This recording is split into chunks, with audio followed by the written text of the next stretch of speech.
நம்ம வீடியோவில் என்ன பார்க்க போகிறோன்னா ஐஸ்கிரீம் வாங்க போகிறோம். அடிக்கிற வெயிலுக்கு ஐஸ்கிரீம் சாப்பிட்டா சூப்பராக இருக்கும். ஸோ அதனால் நம்ம இப்போ ஐஸ்கிரீம் வாங்க போகிறோம். வாங்க போகலாம். பார்த்திங்கன்னா இப்போ வந்து நம்ம ஐஸ்கிரீம் வாங்கியாச்சு. இப்போ நம்ம நேராக வீட்டுக்கு போகலாம்.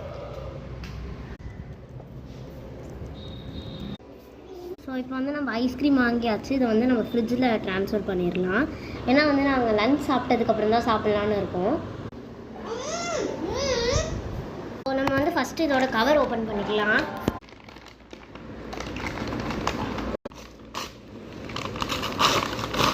போதும். ஸோ இப்போ கவரை பிடி. இது வந்து என்ன ஃப்ளேவர்னு பார்த்தீங்கன்னா இதோட ஃப்ளேவர் வந்து ஃப்ரெஞ்ச் வெண்ணிலா. சரி, ஓகே. இப்போ வந்து இதை மேலே வச்சிடலாம் ஃப்ரீசரில்.